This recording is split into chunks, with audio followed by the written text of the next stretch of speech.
which is usually decently informative.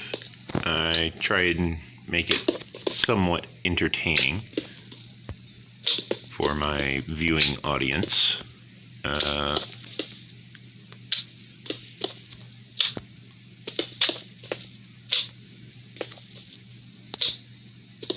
me see if I can clear out this silverfish nest without too much issue. Now, I don't remember how much of this was stuff I dug out and how much of this was stuff the silverfish dug out. So I'm just going to dig out this entire section with the silverfish nest, because it's easier that way.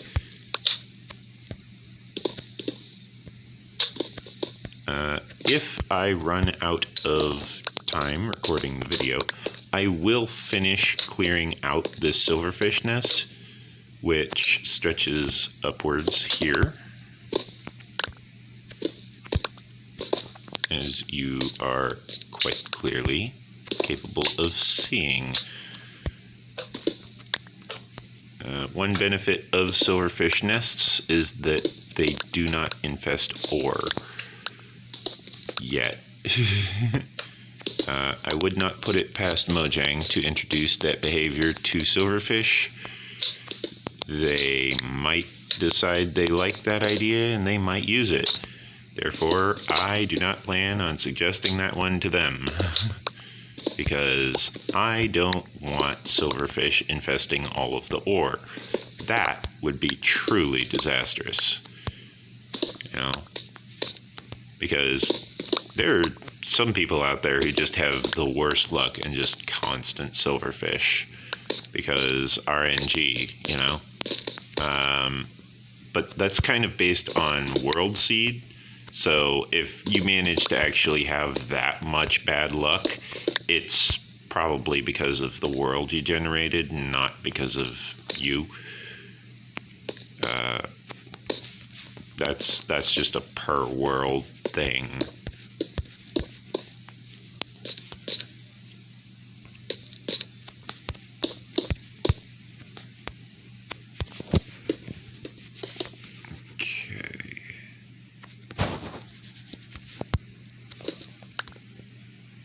Now, I want to fill in that area.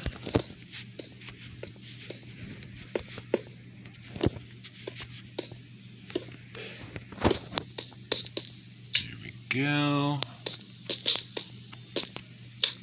Okay, now for the fun part.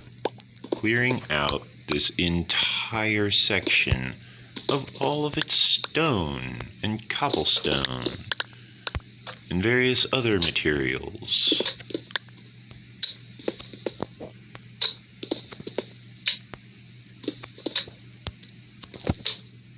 Because there's apparently a silverfish right here, somewhere.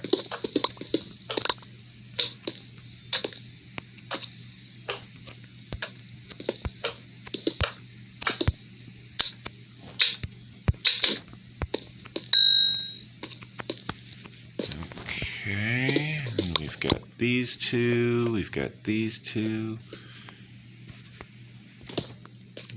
Okay.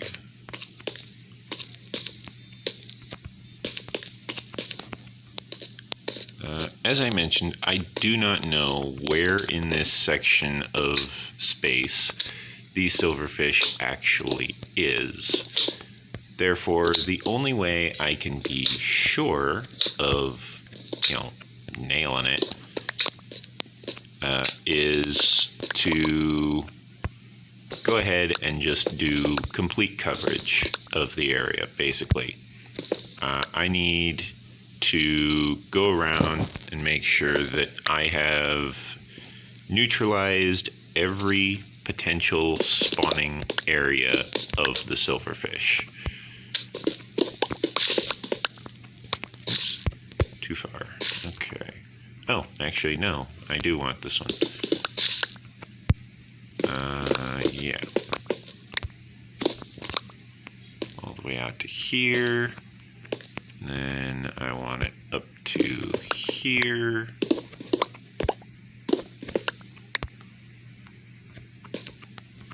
And I can fill in those.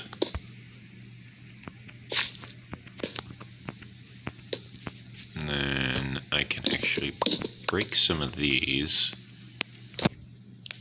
because I'm going to be digging out these two and these two, and I'm just going to go around digging out the sections around all of this material, including grabbing that dirt.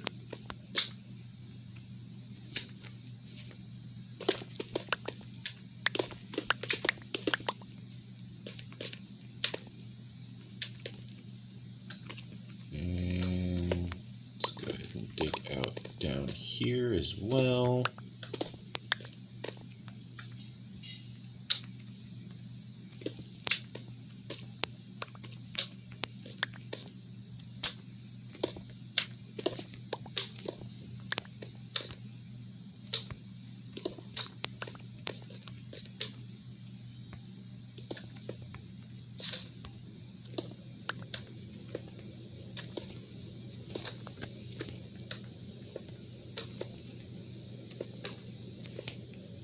Yeah. Hunting silverfish is either chaotic and hectic and full of wildly swinging your weapon at silverfish as they slowly make their way towards you, or it's this slow, methodical process of elimination where you're just going through one little block at a time and just clearing out chunks of silverfish nests. Let's fill that in for now. We shall excavate it in a moment.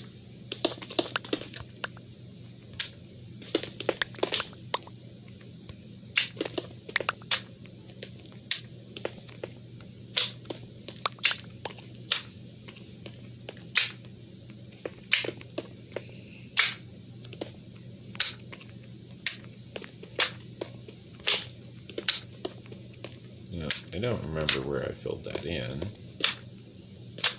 Therefore, I just kind of gotta go based on gut instinct and just kind of carve out a section that I believe may or may not contain a silverfish. Just any section that potentially might contain a silverfish. That's what I'm after. Like, I just want to hunt just the silverfish, because everything else, I'm going to put it back together and just be like, well, okay, that's fine. You know, I don't need the rest of that anymore. Now I can put it all back together and never need to worry about it again. You know?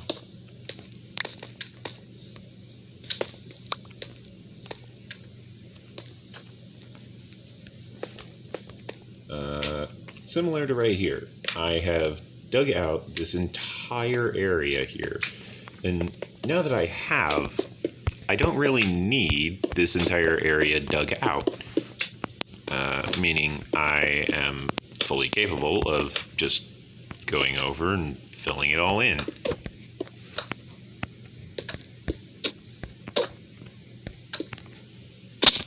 Ow.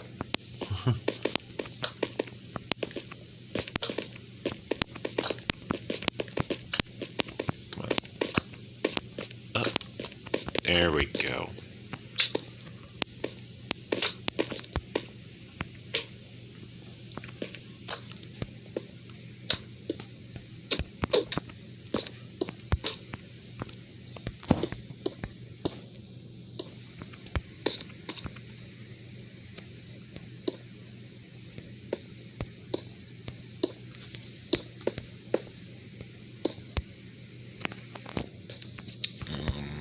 Don't know if that was important or not. Probably not, but whatever.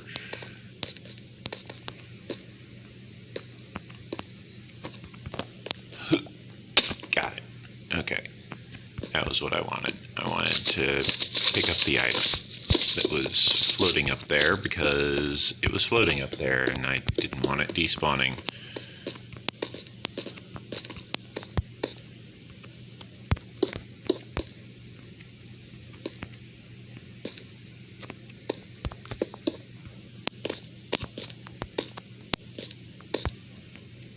Okay. Now, I can very easily stand up here and just kind of fill in the area here.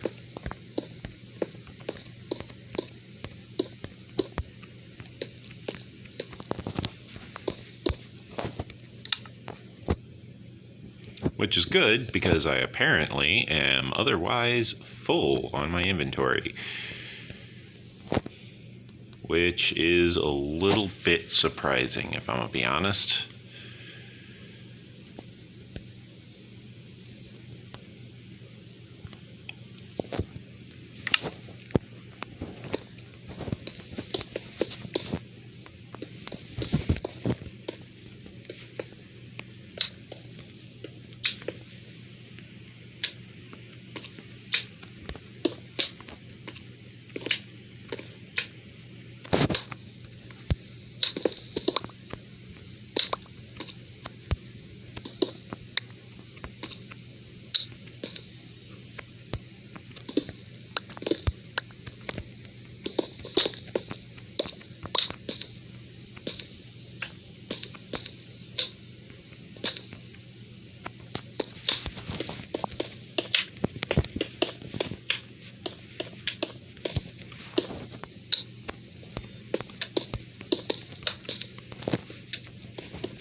Okay, that's good. Looks like we are starting to work our way through all of this stone.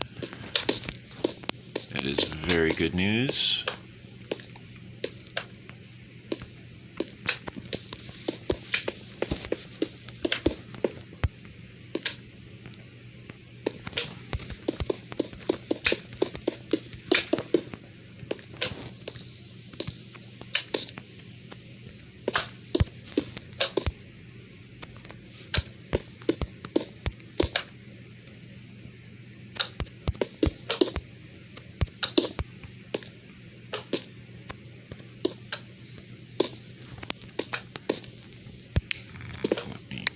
That up again. Place that there, that there.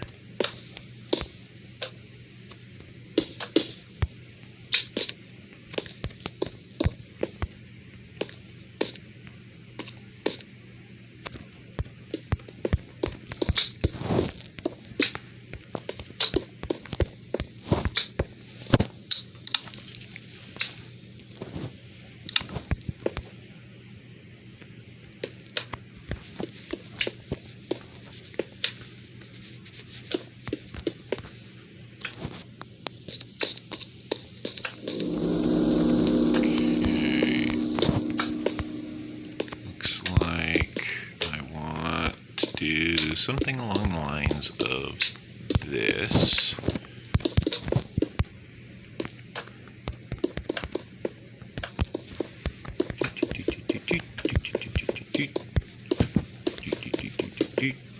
Oops.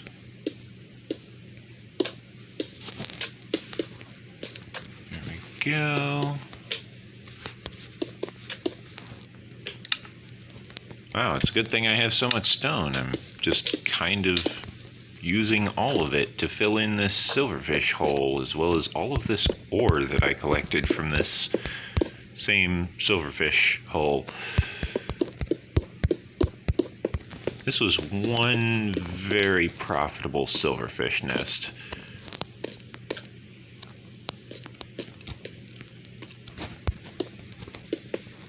I'd say it's almost a shame to see it go, but only almost. because silverfish are a royal pain in the tushkus. Royal pain in the behind. Almost as annoying as constantly hearing slimes, just always.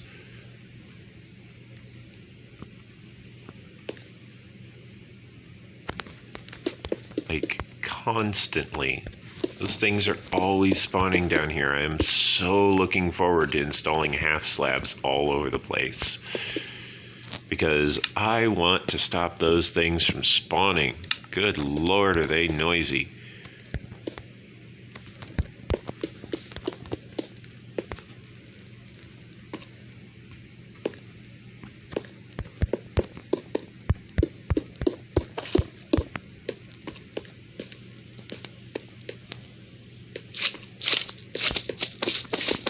Okay. Now we want to grab this iron here, as well as the redstone.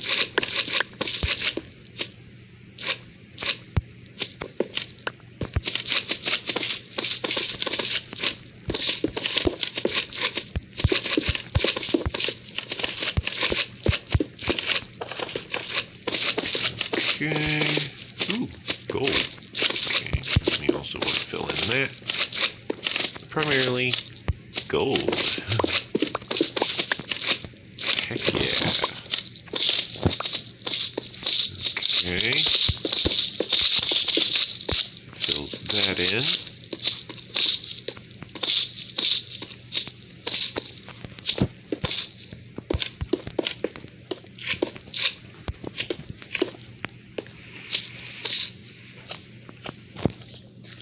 Okay.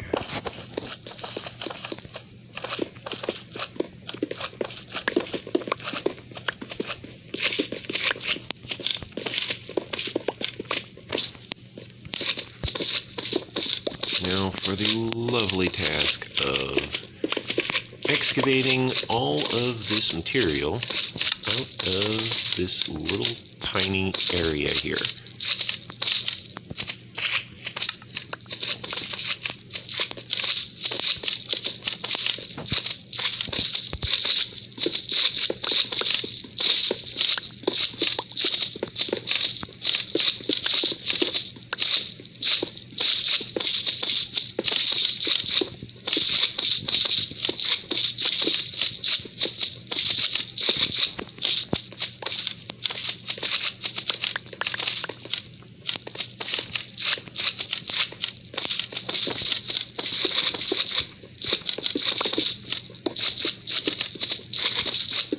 Oh yeah, we are making a lot of progress here. I would have normally had to have repaired my pickaxe by now. Instead, I'm actually getting hungry.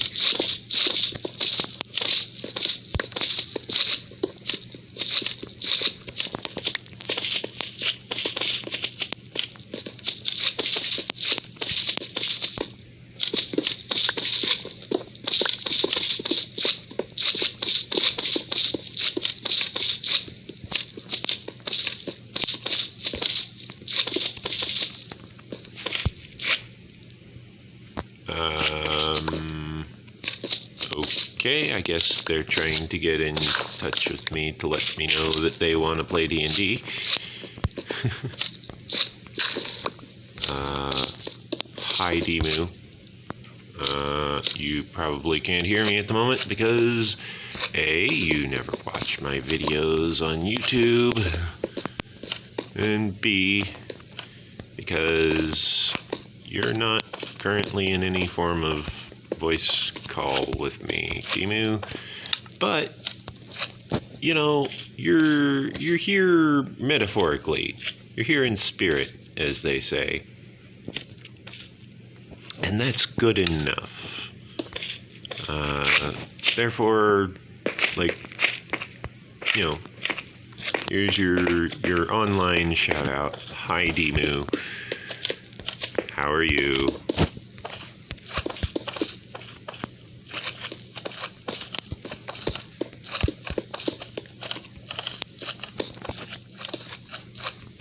I currently still recording episodes of Minecraft for my YouTube channel because I want to make sure that my YouTube channel prospers even whilst I continue playing lots and lots of Dungeons & Dragons 5th edition. I am the GM, meaning I host the game on Roll20, the website, which has a built-in dice rolling system that is actually fair. It is a fair system on Roll20, and the reason that I know it's fair is because Roll20 actually publishes the results of their dice rolling bot. You're able to look it up at any point in time, given that you know the proper web URL to actually check and see the site status and status of the dice rolling system. It gives you a histographic view of the site-wide rolls of the 20-sided dice, meaning everywhere on the website of Roll20 that rolls a 20-sided dice, you are able to see the result of that die. It will not tell you where that die is being rolled, but it will tell you how many rolls have been performed and what their individual results were. Meaning if there's, 10,000 people who got a nat 20, you can see that there were 10,000 nat 20s. It won't tell you who got the nat 20s, and it obviously won't tell you where those nat 20s were rolled, but it will tell you that the nat 20s were rolled, and it will tell you how that relates to the other rolls. If you're getting primarily natural 4s by a larger than normal amount, you will be able to see it on the Roll20 website when you look up the histographic of the dice rolling. And that's not to be confused with a chat log. A histographic is a site-wide feature, meaning all of the D20 rolls on the entire site are tracked, instead of just one or two that, okay, that could be a statistical fluke, so maybe it wasn't just you getting natural 20s all the time. Like last session, for example, Dimu, the guy who said hey, or technically he said blue, but the guy who was trying to get my attention, he actually ended up rolling, I believe it was 2 crits last session, which in my campaign, a crit is accompanied by a d20 roll to decide how much experience you get. And specifically, it is a exploding d20, meaning it will continue to roll until it does not roll a 20. The roll does get harder, I do believe. I don't remember specifically, but I do believe I had it set to where the roll will get harder with each natural 20, eventually pittering out to just a natural 1. If you continue to get natural 20s, it will continue to roll more dice, however. Therefore, at first you'll earn 20, and then 19, and then 18, and then 17, and this will continue counting until you no longer roll a natural 20. It is possible to roll hundreds of natural 20s in a row. It is, however, extremely unlikely to an obscene degree that you will ever actually successfully roll that many natural 20s. I have seen a lot of natural 20s rolled in a single session before. Specifically Dark Chaos, the Dragonborn Paladin, Oath of Ancients specifically, has rolled his way up to level 5 using the D20 of experience from rolling a natural 20. Therefore, it is entirely possible to have it be a sustainable source of experience. It's just going to be a little bit slower than you're probably used to. That's all. But that being said, my party is wanting to reconvene to play more Dungeons and Dragons today. I intend to provide an adequate amount of time to get together and play that with them.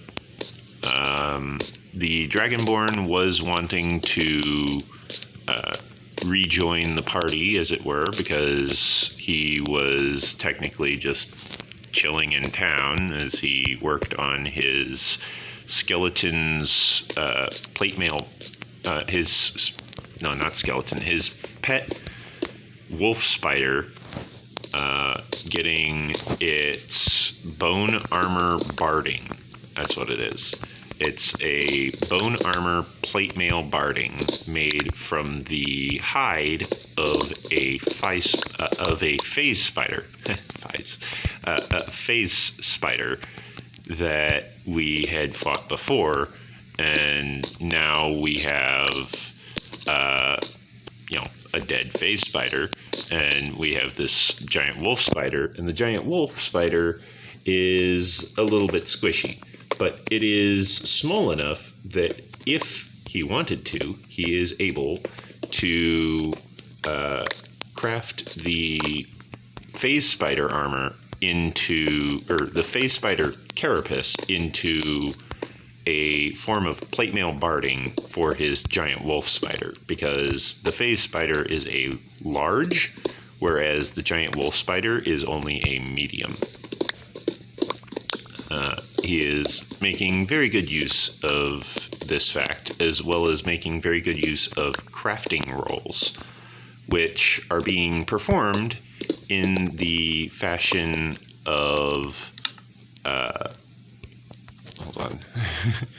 I managed to get myself stuck in a pit. Let me build my way out here. The crafting rolls will mostly benefit him because of the fact that he is just crafting. It doesn't sound like much, but the fact that he is the one crafting instead of hiring someone to do the crafting, that is actually very relevant to the situation. Because if he was hiring someone, that's different. But because he's doing it himself, the whole thing is a DIY project for him. Because of that, there is a lot of progress being made in a very short amount of time, because he is doing the crafting rolls, which were present originally in Dungeons and Dragons. I believe it was introduced in first edition in this method, but primarily he's utilizing the 3.5 crafting rules, which basically states that as he continues to craft, he will find himself repeatedly rolling crafting rolls, and these crafting skill checks are going to have him very rapidly discover that if he manages to mess up his crafting, he will need to spend extra time crafting it. but he will be able to craft it faster than if he had hired someone else to do it, because he is technically able to utilize his more intimate knowledge of what is needed for the armor to be effective. Like, he knows all of the spider's blind spots, for example. That's just one example of how he is able to apply his personal knowledge to the matter in order to increase the rapidity or rapidness of this project. And that's true for any crafting project, really. You're able to better utilize your knowledge. If you craft it yourself, you're able to craft it faster than if you were to hire, for example, a guild to craft it for you. He could take his materials to the Bonesmith Guild, and he could pay the Bonesmith Guild some exorbitant fee to get all of his materials all crafted up into armor, and it would look all nice and proper, and it'd be great looking, and the whole 9 yards. But at the same time, it's still going to cost him a lot of money to try and do that. So he might not want to do that. He might not want that option. He might instead opt to go for a different route. He might go for example, he might want to decide that he wants to, maybe he wants to masterwork the item. That is entirely up to him. I thought I had some... No, I guess I used it all, didn't I? Yeah, he could masterwork the item himself and, craft it into masterwork, plate mail barding for spiders, if he wants. As I mentioned, that is up to him. If he doesn't want to do that, that's fine. I won't make him. I'm not going to make him do something his character doesn't want to do. That's perfectly fine.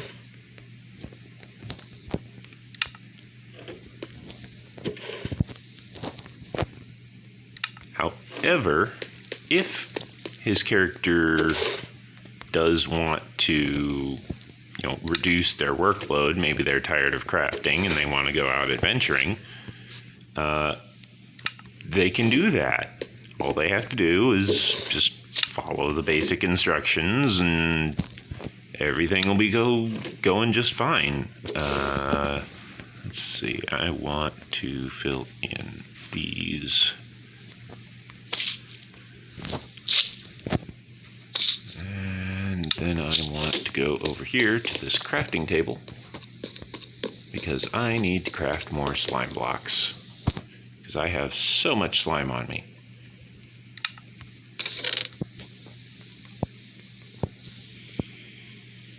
Yeah, I have a lot of ore that I have not yet processed.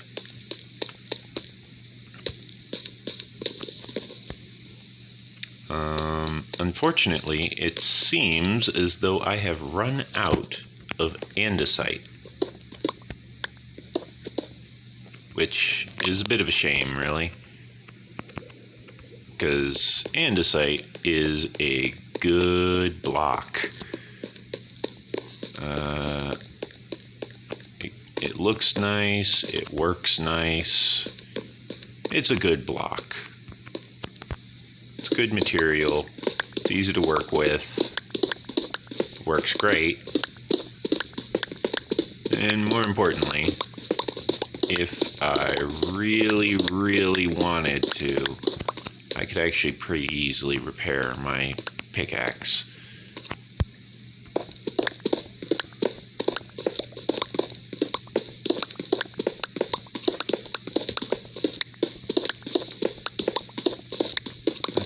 See if we can get a portion of materials sorted out right here.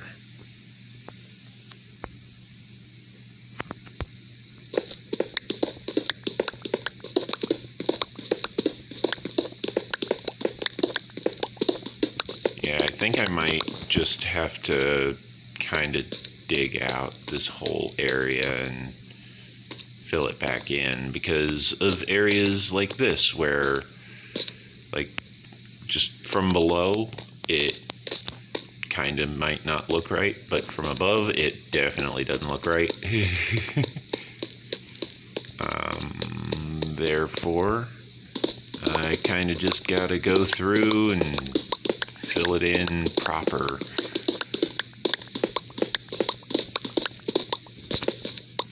Oh my, that was an accident. Let's try placing that there, that there. Actually, let's place that over there. Now, let us fill that back in. Oops, don't want to put that there yet. Okay.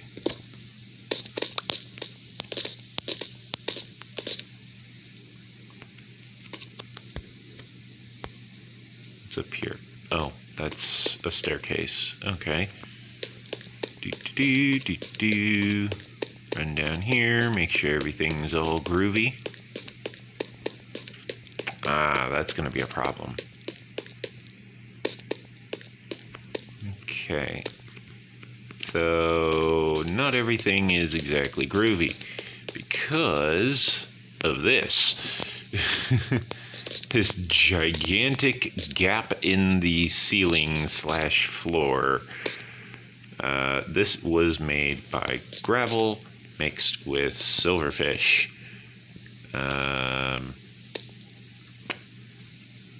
This is not very groovy at all. Let us try filling in this area, and then I think the rest I can just kind of fill in myself. But the primary thing I gotta worry about is situations like that, where every now and then there's just a hole in the floor. And it's like, well, what do I do about that? Don't fall in it. That's what you do about it. You don't fall in it.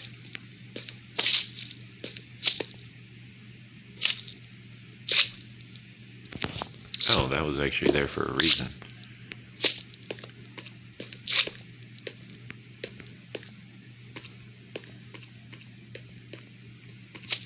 Okay, 1, 2, 3, 4, 5, 6. I want right here.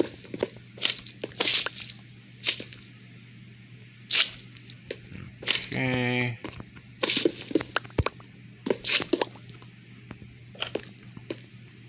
This staircase is too wide, which means I want right here. It should bring me out right alongside the staircase. It does. That's good.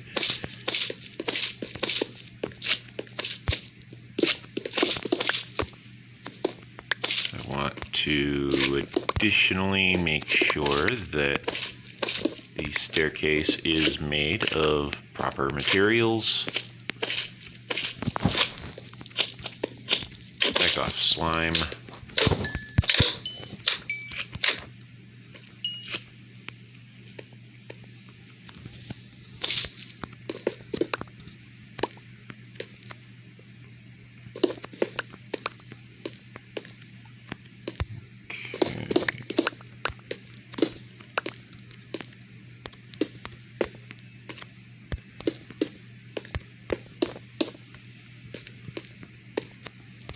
Boop, boop, boop. And then on top of that, I want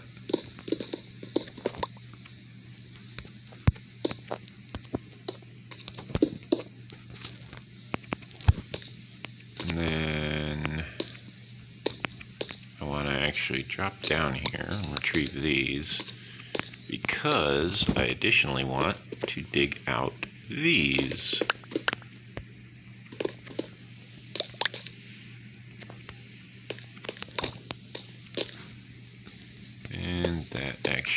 filled in. Did I bring extras? I did not. Darn. Okay, well, that's fine.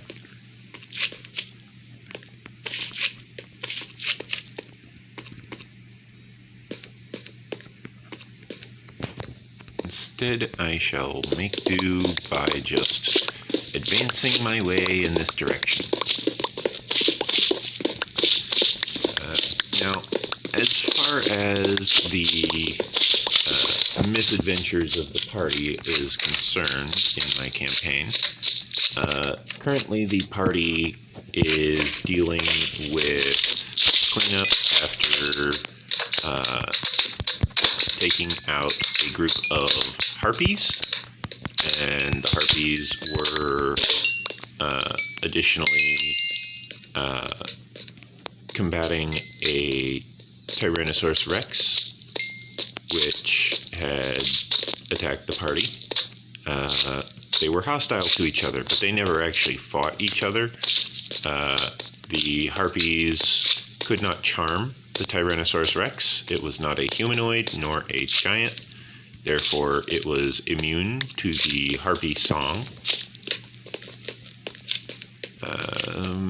That means that as the harpies tried to woo the party members, they found that the T-Rex was causing lots of problems for the party members to actually progress and walk forward.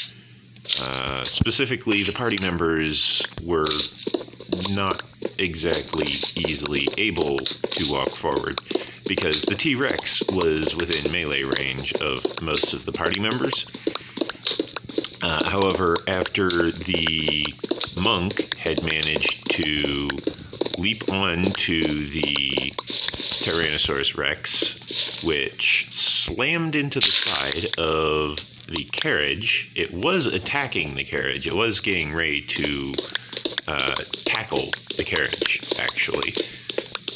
Except Jack Mist, the Deep Gnome Wizard, cast Ice Knife at its feet, managed to roll really good damage, and then on top of that, Pink, the Oozekin, managed to cast Sleep on it. It managed to fall asleep with a decent chunk of health remaining. However,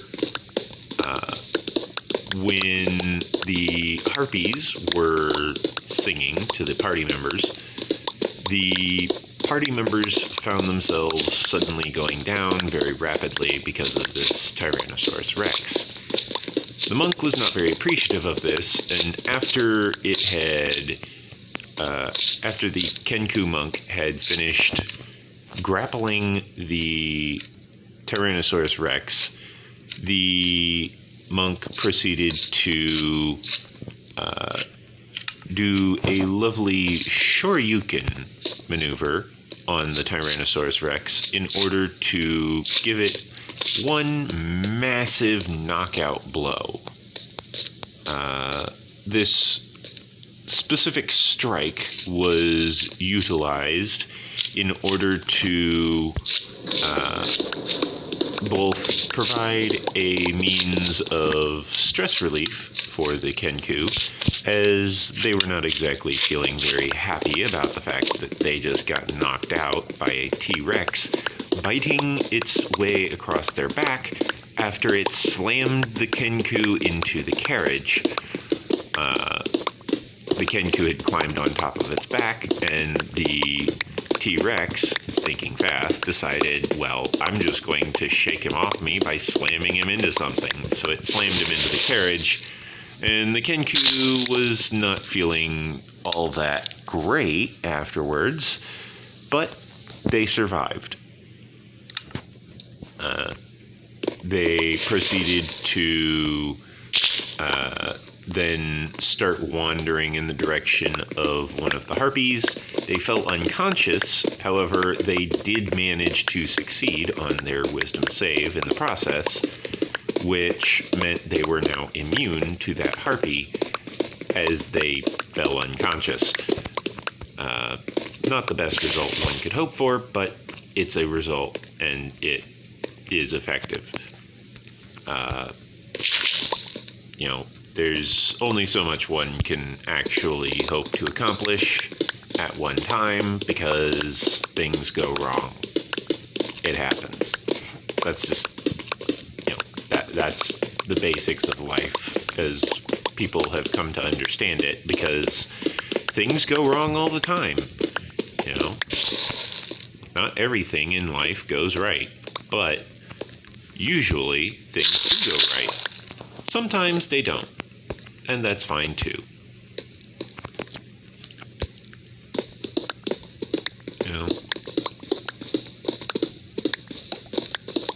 But the Kenku specifically was quite eager to not be getting his health completely wrecked by a T-Rex. Now, fortunately, I do have a bit of healing ointment. I used the healing ointment as well as a potion to heal up the carriage driver, as well as heal up the Kenku, as well as heal up the orc, the orc Goliath, which is a half orc, half Goliath.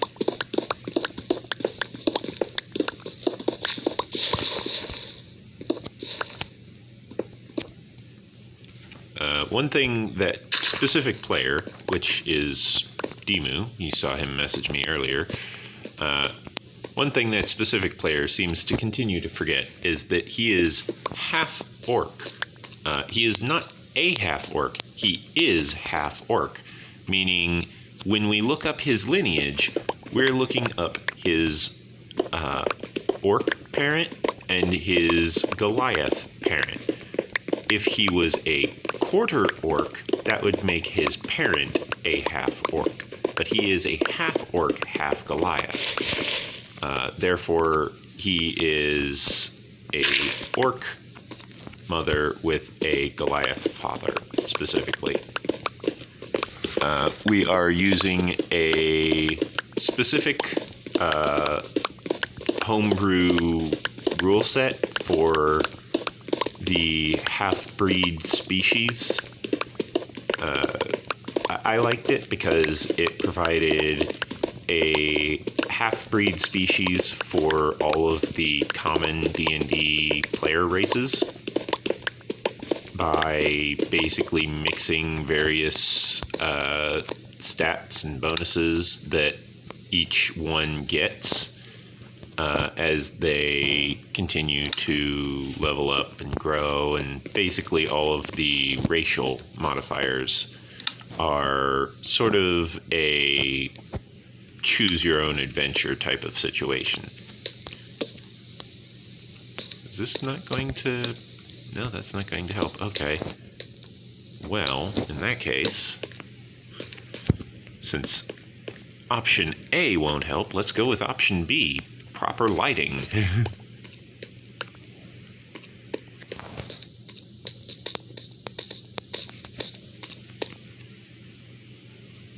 2, 3.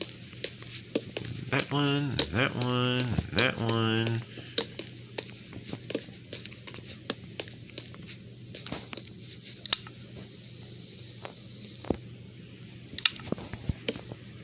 There we go.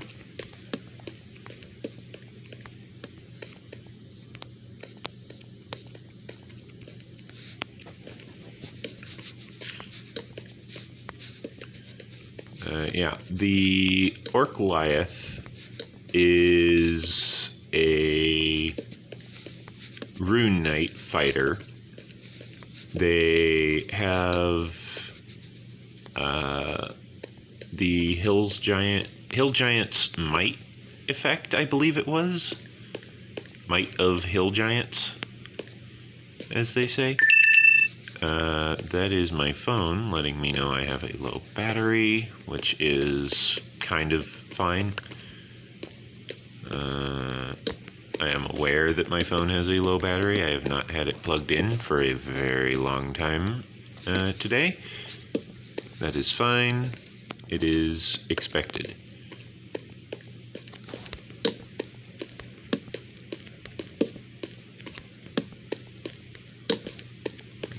Okay. Now, I just go through, make sure all of these areas are properly lit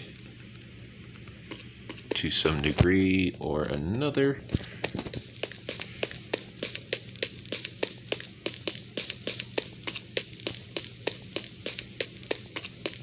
I will want to make sure to grab all of the ore out of the walls, obviously. The reason for that is very specifically because I do not plan to head south in the excavations.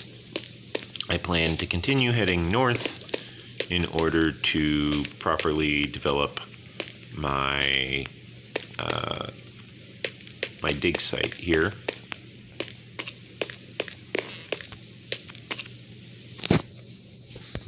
Actually, I think I'll repurpose these lanterns and move them over to the floor, because I don't really have enough for wall lanterns just yet. I need to do more for that, but I can dig out all of these lanterns and move them to elsewhere in my build, places where they will be a little more useful. Pretty soon I will want to recharge my pickaxe. I want to replenish its durability.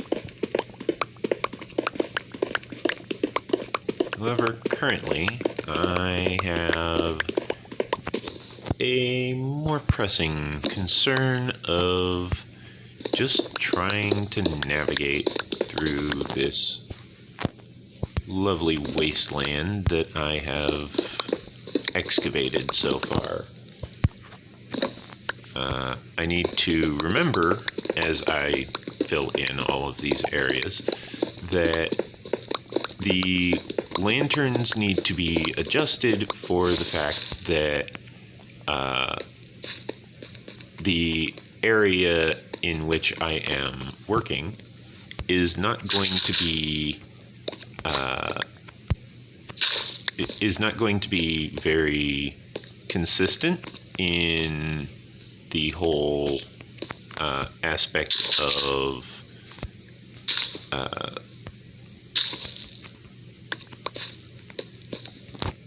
hold on. Very consistent in the whole aspect of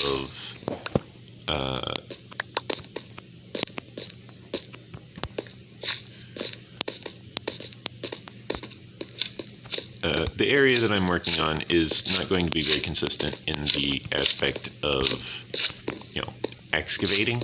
It's going to be more consistent in the aspect of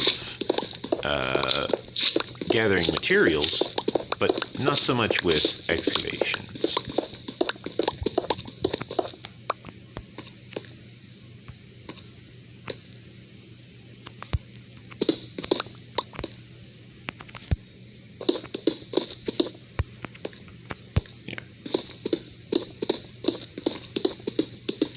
Here we see my inventory is full, and I'm just sitting here going nuts on this wall. But as I continue to open up this wall, I reveal a lot of light.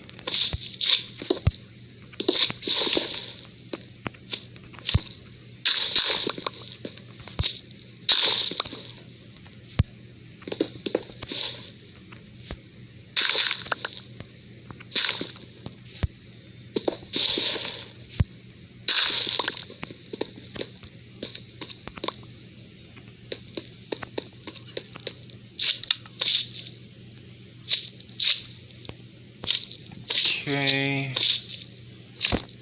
now I get to suppose I get to drop that there. And then I get to pick all this up. Ow.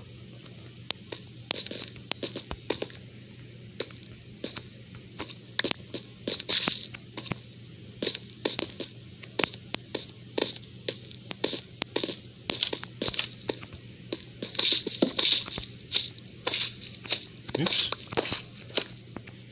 That goes there.